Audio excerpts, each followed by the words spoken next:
제가 짧은 세상을 살아오면서 많이는 안 만났지만 주변에 여러 사람들도 만나고 평신도도 만나고 목회자들도 만나면서 살아왔습니다.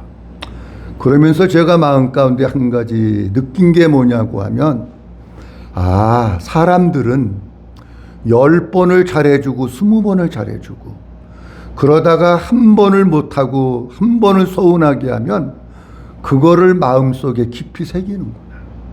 그리고 그 한 번을 못해준 걸 가지고 여기에다가 담아놓고 사람들 만나면 그걸 계속해서 이야기하면서 또 흉을 보고 또 말하는구나. 사람들은 어떻게 보면 은혜는 금방 잃어버리고 섭섭하고 속상한 것들을 마음에 잘 새겨놓는 습성을 가지고 있는 것 같습니다. 오늘 본문 말씀 사무엘상 30장에 기록되어 있는 말씀도 같은 흐름의 내용의 말씀입니다. 다윗이 사울왕의 죽음을 피해서 블레셋 땅으로 도피하여 망명의 삶을 살아갑니다. 망명의 삶을 살다가 그 땅의 왕 아기스가 이스라엘을 대대적으로 침략하기 위해서 군대를 모집하고 군대를 정비하고 그리고 전쟁에 출정을 하는데 다윗도 안 갈 수 없이 아기스 왕이 명령을 내려서 같이 다윗도 블레셋 사람들과 같이 이스라엘과 싸우려고 가고 있습니다. 그런데 하나님의 세심한 간섭하심과 보호하심 가운데 다윗이 가다가 다시 자기가 머물고 있었던 시글락으로 돌아옵니다. 그런데 시글락으로 와서 보니까 눈에 보고도 처참한 광경, 믿어지지 않는 광경이 펼쳐집니다. 뭐냐고 하면 다윗이 거처를 정해서 살고 있는 시글락 땅이 다 불타버린 거예요. 우리로 얘기하면 집이 불탔고 보금자리가 불탄 거예요. 얼마 전까지만 해도 여기서 잤는데 집이 없어진 거예요. 그리고 얼마 전까지만 해도 여기서 자기의 가족들과 아이들과 함께 있었는데 아내도 보이지 않고 자녀들도 안 보이는 거예요. 아멜렉 사람들이 이스라엘 사람들을 다 사로잡아서 끌고 가버린 거예요. 이때에 누가 충격을 받았느냐? 물론 다윗도 충격을 받았지만 같이 갔던 병사들이 충격을 받아가지고 마음이 슬프고 속에서 화가 치밀어 올라가지고 오늘 본문 말씀 6절 말씀해 볼 것 같으면 다윗을 돌로 치려고 한다, 이렇게 말씀을 하고 있습니다. 그러니까 다윗의 입장에서는 뭐냐고 하면 일대일생의 돌에 맞아 죽을 위기에 처해 있는 거예요. 내가 여기서 어떻게 처신하에 따라서 돌에 맞아 죽을 수도 있고 아니면 돌에 맞아 죽지 않고 살 수도 있고 엄청난 인생을 살아나가면서 굉장한 위기 가운데 다윗이 놓이게 됐습니다. 제가 이 글을 밴드에다가 올렸더니 제 친구 목사님이 보고 밑에다가 댓글을 달았더라고요. 뭐라고 달았느냐고 하면 이렇게 달았어요.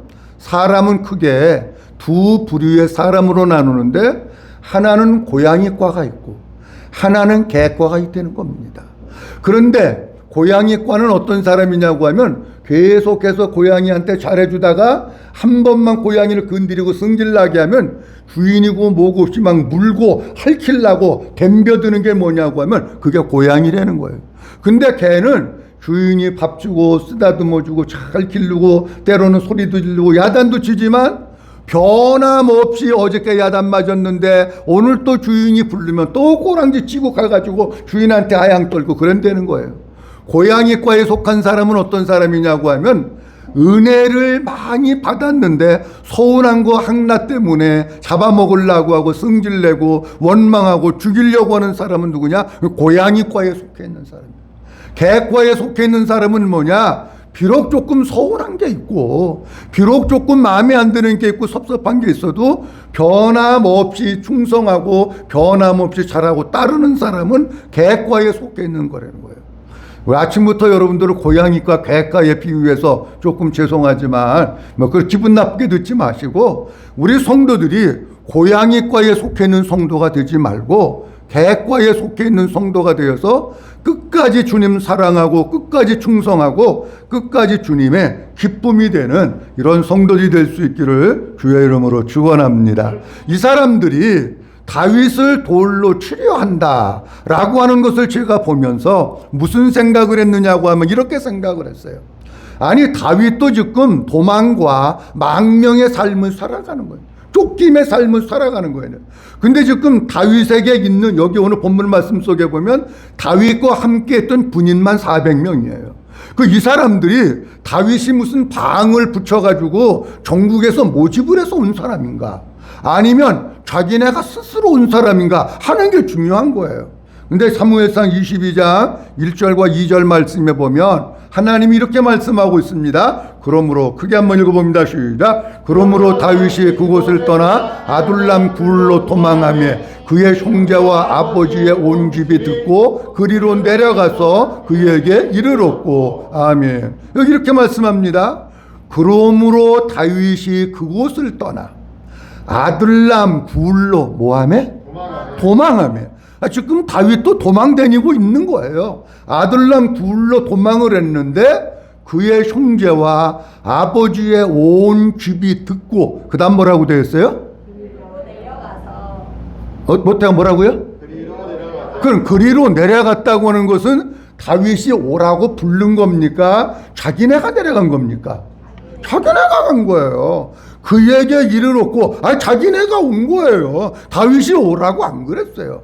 2절 말씀에 보면 이렇게 말씀합니다. 같이 봅니다. 시작. 환난 당한 모든 자와 빚진 모든 자와 마음이 원통한 자가 다 그에게 모였고, 환난 당한 자, 빚진 자, 마음이 원통한 자가 다 어떻게 했다고요? 그가 누구예요? 다윗이에요. 다윗에게로 다 모여들은 거예요, 여러분. 아니, 다윗이 오라고 한 적도 없고 무슨 방을 써붙여가지고 나하고 같이 있을 사람 모집한다고 한 적도 없어요. 자기네가 스스로 온 거예요. 다윗도 지금 도망 다녀서 내 몸 하나 건사하기도 힘들은데 자기네가 온 거예요. 아니, 자기네가 와서 그동안 다윗에게 은혜를 받고 다윗의 보호 가운데 있었고 다윗 때문에 먹고 살았는데, 아니, 그건 다 잃어버리고 와서 보니까 물론 이해는 돼요. 그렇다고 다윗을 돌로 쳐서 죽입니까? 지금 이러는 거예요. 자, 그러면 지금까지 이 사람들이 누구 때문에 먹고 살았느냐고 하면 자기네가 잘나서 먹고 사는 거 아니에요.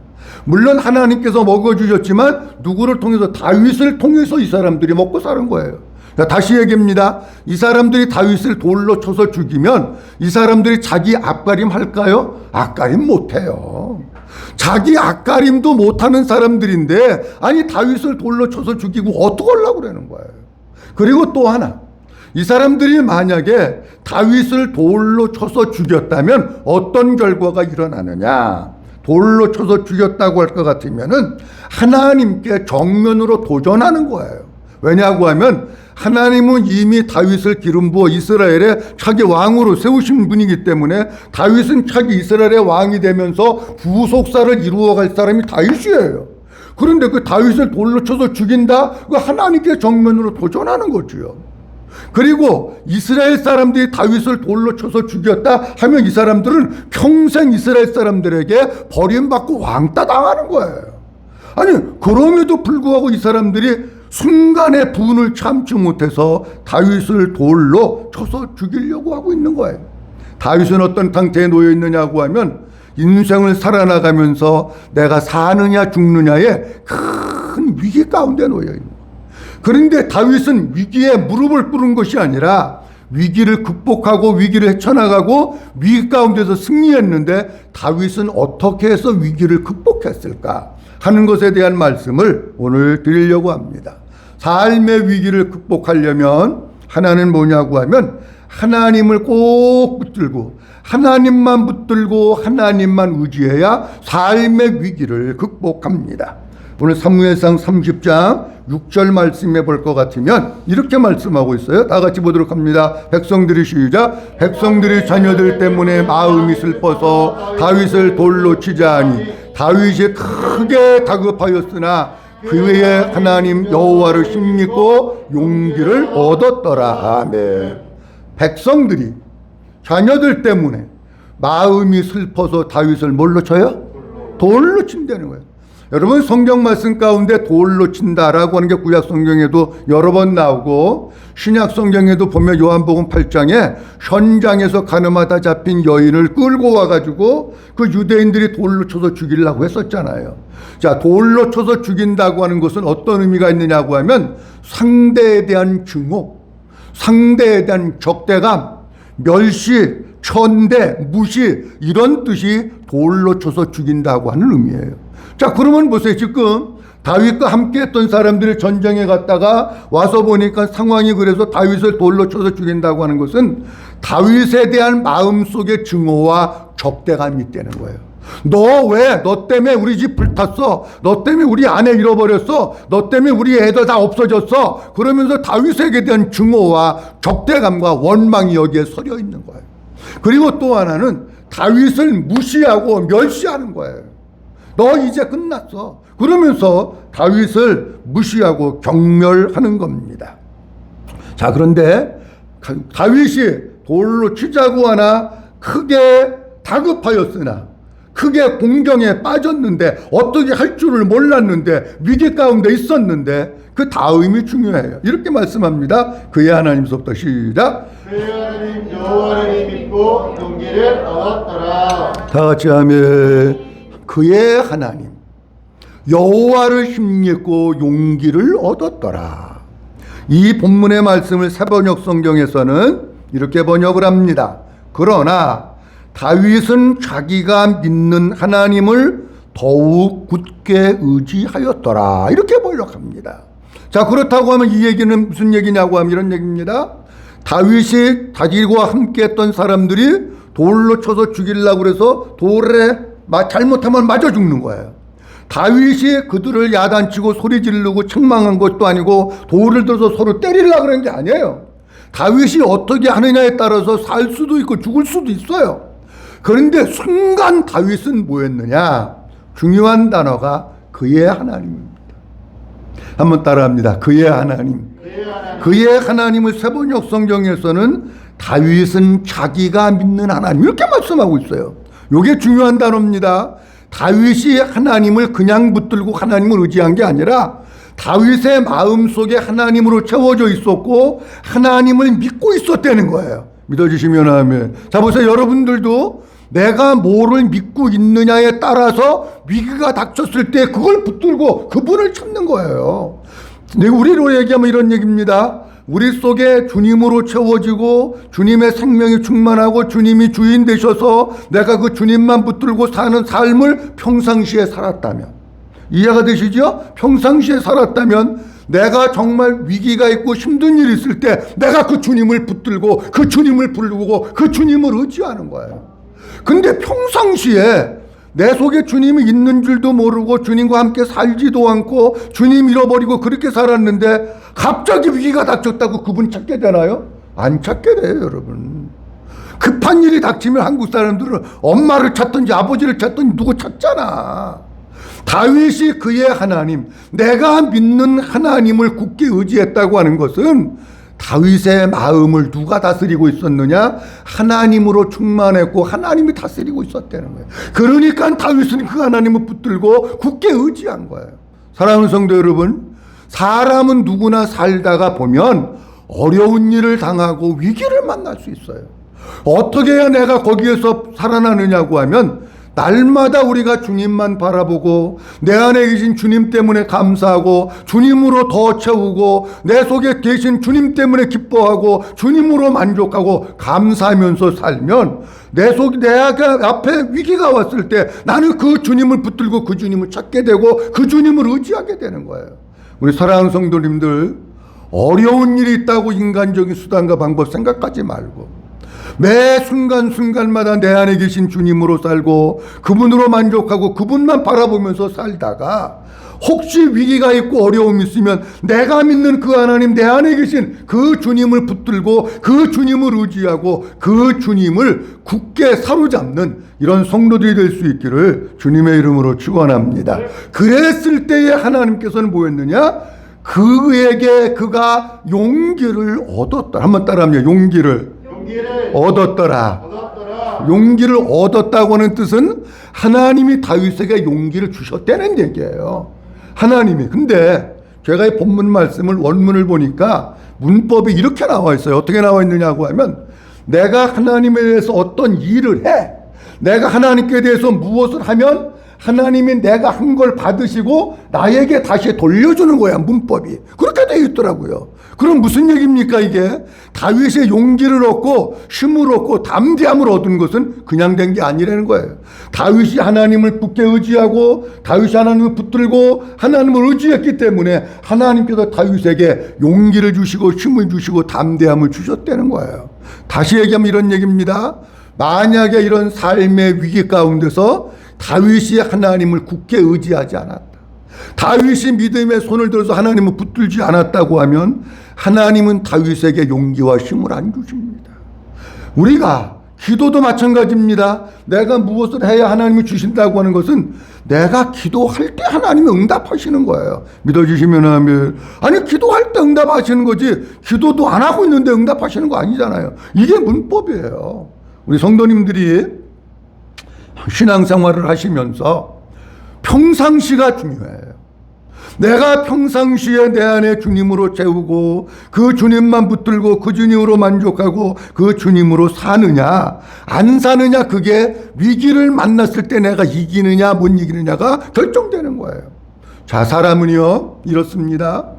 똑같은 충격이 옵니다. 똑같은 고난이 오고 똑같은 위기가 왔는데 어떤 사람들은 그 위기를 통해서 하나님을 가까이 하고 하나님을 체험합니다. 어떤 사람들은 똑같은 벼랑 끝인데 하나님을 원망하고 하나님께 불평합니다. 중요한 건 뭐냐? 반응입니다. 내가 하나님 앞에 믿음의 반응을 보이느냐 불신앙의 반응을 보이느냐가 굉장히 중요합니다. 믿음의 반응을 보일 때 하나님께서 그를 믿음으로 이끄시는 거예요. 불신앙의 반응을 보일 때 하나님은 그를 버리시는 거예요. 우리 성도님들, 어떤 일을 당하든지 하나님 앞에서 불신앙의 반응을 보이는 게 아니라 믿음의 반응을 보이고 하나님이 주시는 능력, 하나님이 주시는 힘을 힘입어서 승리의 삶을 살아갈 수 있기를 주님의 이름으로 축원합니다. 시편 29편 11절 말씀 보도록 합니다. 같이 한번 크게 봅니다. 시작. 여호와께서 자기 백성에게 힘을 주시며 여호와께서 자기 백성에게 평강의 복을 주시리로다. 아멘. 잘 보세요. 여호와께서 자기 백성에게 뭐를 주신다고요? 힘을 주셔요. 하나님이 힘을 주시니까 하나님을 가까이 하고 그분께 구하고 그분을 의지하면 하나님을 주시는 거예요. 믿어주시면 아멘. 그런데 하나님을 붙들지 않고 의지하지 않으면 안 주시는 거예요. 여러분, 힘과 능력과 소망과 담대함은 내가 여기서 해야지 됐다고 되는 게 아니라 하나님께서 우리 마음 가운데 부어 주셨을 때에 이 속에서 영적인 힘이 솟아나오고 담대함이 생기고 용기가 생기게 되는 줄로 믿으시기 바랍니다. 여호와께서 자기 백성에게 뭐를 주신다고요? 하나님을 주시는 거예요. 여러분, 이런 위기 가운데 사람이 이 마음의 상태가 어떻게 되느냐고 하면 평강을 상실하기가 쉽습니다. 왜? 사람이나 때려 죽이려고 그러고 고난이 당하고 그러는데 이 속에 평강이 있는다는 게 어려운 거예요. 근데 그런 가운데서도 풍파 가운데서도 내가 주님을 붙들면 하나님께서 우리의 마음 가운데 평강을 주시는 거예요. 내가 너희에게 주는 평안은 세상이 주는 것과 같지 않다 말씀하셨는데 하나님이 평강을 주시면 이렇게 하면 되겠구나. 더 믿음으로 나가면서 승리할 수 있는 거예요. 아무쪼록 우리 모든 성도님들, 삶의 위기가 왔을 때에 정말 내가 믿는 그 하나님을 더 굳세게 붙들고 내가 믿는 그 하나님을 의지함으로 하나님이 주시는 힘과 용기와 평강을 통해서 승리하는 성도들이 될 수 있기를 주님의 이름으로 축원합니다. 두 번째로는 삶의 위기를 만났을 때 어떻게 해야 되느냐. 한번 따라합니다. 하나님의 뜻을 구해야 합니다.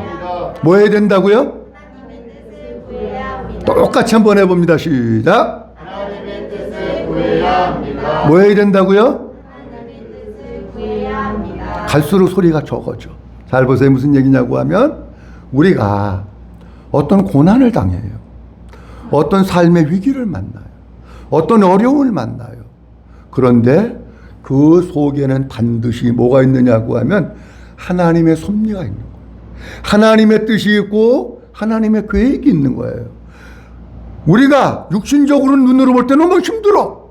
근데 하나님은 그것을 통해 가지고 우리에게 뭔가를 가르쳐 주시려고 하는 하나님의 계획과 뜻이 있는 겁니다. 자, 다윗은 이렇게 돌에 맞아 죽을 위기에 처해 있을 때에 본문 말씀 가운데 볼 것 같으면은 누구를 찾느냐고 하면 아비아달 제사장을 찾습니다. 자, 본문 7절 말씀 보도록 합니다. 7절 말씀 다 같이 보도록 합니다. 시작. 다윗이 아히멜렉의 아들 제사장 아비아달에게 이르되 원하건대 에봇을 내게로 가져오라. 아비아달이 에봇을 다윗에게로 가져가매. 아멘. 보세요. 아비아달이라고 하는 제사장은 누구의 아들이라고 하면 대제사장 아히멜렉의 아들입니다.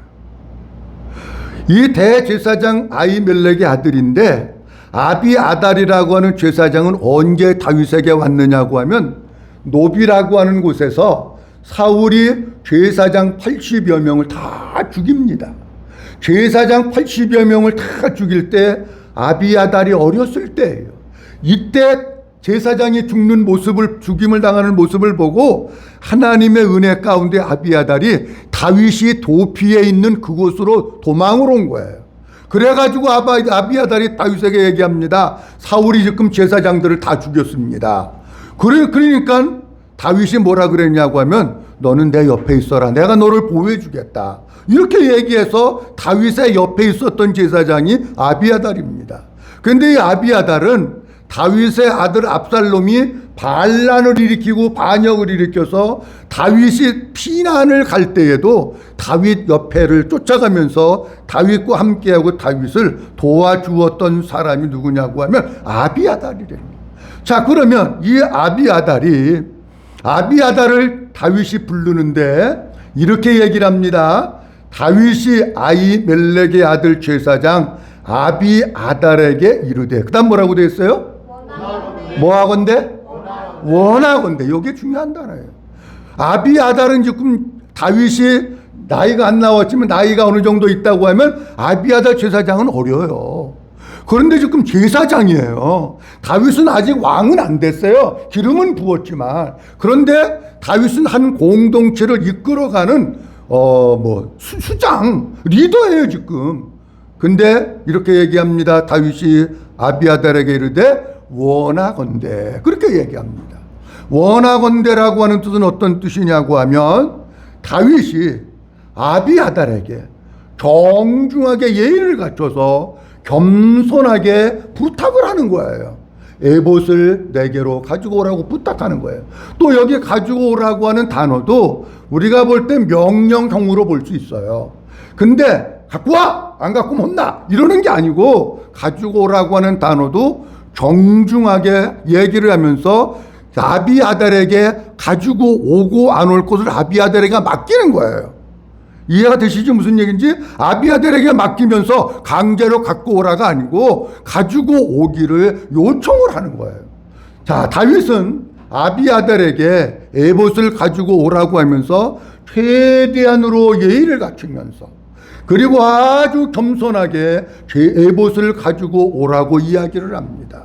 자, 보세요. 신앙생활하는 사람들 가운데 제가 가끔 이런 사람들을 만납니다. 저도 사람들을 많이는 안 만나지만 만나면서 보면은요, 어떤 사람은 경우가 없는 사람이 있어요. 어떤 사람은 예의가 없는 사람이 있어요. 다윗은 안 그랬어요. 아니, 왜 예수 믿는 사람들이 경우가 없어야 되고 예의가 없어야 됩니까? 제가 제일 싫어하는 사람이 경우가 없는 사람, 예의 없는 사람을 제가 제일 싫어합니다. 어떤 사람은 목사님인데도 그러는 경우가 있어. 아니, 목사님인데도 그런 경우가, 어떤 경우는 성도들인데도 경우가 없고 예의가 없는 사람들이 있어요. 그럼 그런 신앙은 온전한 신앙입니다. 잘못된 신앙입니다. 우리가 진짜 신앙생활을 하나님 앞에서 한다면 진짜 우리가 경우가 있고 예의가 있고 잘 내가 영적으로 인격적으로 다듬어지고 성숙한 신앙생활을 해야 그게 하나님 기뻐하시는 것이지, 그냥 막 하는 건 신앙생활이 뭔가가 잘못된 거예요. 자, 그런데 아비아달을 다윗이 찾는 목적은 하나입니다. 뭐냐고 하면은요, 하나님의 뜻을 묻기 위해서 찾는 겁니다. 8절 말씀 보도록 합니다. 8절 말씀 보면 다윗이 시작. 다윗이 여호와께 묻자와 이르되 내가 이 군대를 추격하면 따라잡겠나이까 하니. 아멘. 다윗이 여호와께 뭐하여 이르되? 묻자와 이르되. 잘 보세요. 우리가 그냥 평면적으로 보면은 다윗이 하나님께 묻는 게 어떻게 보면 당연한 거예요. 그럼 보세요. 여러분들은 다윗이 하나님께 묻는 게 당연한다고 하시면서 여러분들은 일상의 삶을 살고 어려운 일을 만나고 뭔가 결정해야 될 때 하나님께 묻습니까? 아니, 물으면 되지요. 안 묻고 내가 생각하고 내가 판단하고 결정하는 경우가 너무 많아. 여러분, 다윗이라고 당연하고 우리는 당연 안 해도 된다, 그런 얘기가 아니에요. 지금 다윗이 묻는다고 하는 것이 당연한데, 다윗의 앞에 성경을 보면은요, 하길라 사건 이후에 다윗은 하나님 앞에 묻질 않았어요. 하나님 앞에 묻질 않았는데 이제서야 묻는 거예요. 하나님 앞에 이제서야 물었다고 하는 얘기는 무슨 얘기냐고 하면, 다윗이 그동안 어려움을 당하고 고난을 당하고 속그림을 당하면서 영적으로 깨어지고 부서지면서 성숙해가고 있다고 하는 것을 우리에게 가르쳐주고 있는 거예요. 다윗이 물었다고 하는 것은 그만큼 내 생각을 내려놓고 내가 이제는 내 생각이나 내 판단대로 사는 것이 아니라 주님의 음성을 듣고 주님의 뜻대로 살겠습니다 라고 하는 고백입니다. 근데 제가 본문 말씀을 보면서 다윗이 아비아달에게 에봇을 가지고 오라고 하고 묻는 과정을 보면서 문법을 보니까 이렇게 되어 있더라고요.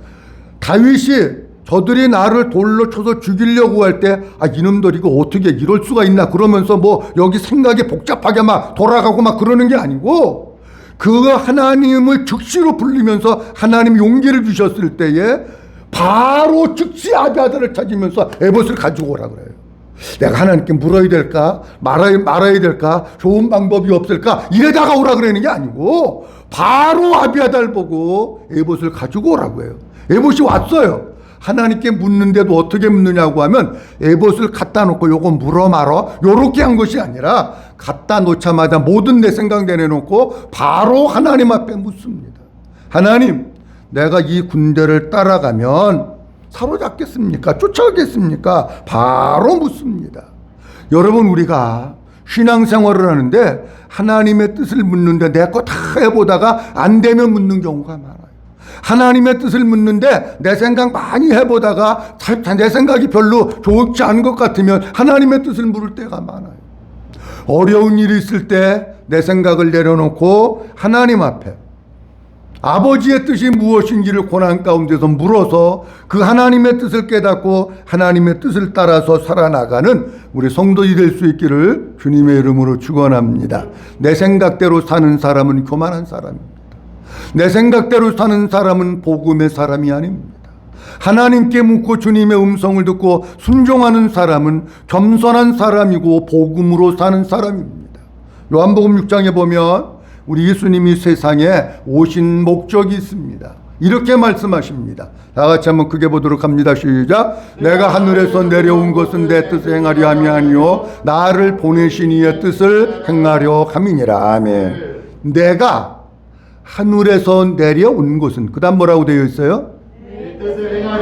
내 뜻, 아니 예수님이에요. 하나님이에요. 하나님의 아들이에요. 그럼에도 불구하고 내 뜻을 행하려 함이 아니요 나를 보내신 이의 뜻을 행하려 함이니라. 예수님은 이 세상에 오셔서 자기의 뜻을 행한 게 없어요. 다 아버지의 뜻만 행하신 거예요. 지금 다윗도 내 뜻을 행하려고 하는 게 아니라 아버지의 뜻을 행하기 위해서 묻고 있는 거예요. 여러분, 신앙생활이라고 하는 것은 뭐냐고 하면 내 뜻을 포기하고 주님의 뜻을 따르는 게 신앙생활이에요. 믿어지시면 아멘. 한번 따라합니다. 신앙생활은 내 뜻을 포기하고 아버지의 뜻을 따르는 것입니다. 믿어지면 아멘. 신앙생활에는 철저하게 내 뜻을 포기하고 아버지의 뜻을 따르는 거예요. 그러기 위해서 뭐 해야 되느냐? 아버지 앞에 엎드려 물어야 되는 거예요. 우리 성도님들, 여러분들 생각이나 여러분들 판단을 앞세워서 살지 말고 일상의 삶을 살아나가고 위기의 삶을 만나면서 아버지의 뜻을 묻고 또 물어서 내 뜻을 포기하고 아버지의 뜻을 따르면서 사는 성도들이 될 수 있기를 주님의 이름으로 축원합니다. 자, 오늘 본문 말씀을 보면서 두 가지 말씀드렸는데, 다윗에게 위기가 온 것과 같이 이 시대에도 우리 모든 사람들에게 위기가 왔어요. 어떤 위기가 왔느냐? 신앙의 위기가 온 거예요. 영적인 위기가 온 거예요. 예배의 위기가 온 거예요. 기도의 위기가 온 거예요. 우리 성도들이 지금 믿음 지키는 게 얼마나 어려운지 몰라요. 이 위기를 우리가 어떻게 극복할 건가? 물론 다른 위기들도 많이 있어요. 근데 신앙적으로 보면 진짜 우리 성도들이 믿음을 지켜나가기 힘든 위기 가운데 있는데, 우리가 그럴 때일수록 더 주님을 바라보고 더 주님을 굳게 의지하고 더 주님을 붙잡으면서 그분의 은혜, 그분의 힘, 그분의 능력으로 무장해서 살고, 아무리 어려운 환경 가운데에서도 주님의 뜻이 그 속에 계시니 아버지 앞에 물어서 주님의 뜻을 찾아서 주님의 뜻을 이루면서 위기 가운데서 승리하는, 하나님의 뜻을 이루는 우리 모든 성도들이 될 수 있기를 주님의 이름으로 축원합니다. 기도합니다. 전능하시고 거룩하신 아버지 하나님, 주님의 귀하신 은혜와 사랑을 감사합니다. 오늘도 하나님 아버지께서 저희를 사랑해 주셔서 7월 마지막 주일 주님의 전으로 불러주시고 아버지 앞에 예비하며 영광 돌립니다. 하나님, 다윗에게 위기가 왔습니다. 돌에 맞아 죽을 위기가 왔는데 더욱 굳게 하나님을 의지하고 하나님을 붙들었더니 하나님께서 힘을 주시고 용기를 주셔서 위기를 극복했습니다. 위기 가운데 하나님의 뜻이 무엇인지 물어서 아버지 하나님의 뜻을 이룸으로 위기를 극복했습니다. 우리 사랑하는 성도들, 삶을 살아나가면서 다양한 어려움과 위기를 만날 텐데 그때마다 원망하고 불평하지 말게 하시고 우리 주님만 바라보게 하시고 주님만 붙들게 하시고 주님만 의지하게 하시고 그 주님이 주시는 힘과 용기와 능력으로 살아나가는 성도들 되게 하시고, 고난 가운데는 하나님의 뜻이 숨어 있으니 어떤 일을 당하든지 원망하고 불평하지 말게 하시고 아버지 앞에 엎드려 하나님의 뜻을 묻고 그 하나님의 뜻을 행함으로 말미암아 위기를 믿음으로 승리하는 모든 성도들이 될 수 있도록 축복해 주시옵소서. 모든 영광 아버지께 올려드리옵고 주 예수 그리스도의 이름으로 기도하옵나이다. 아멘.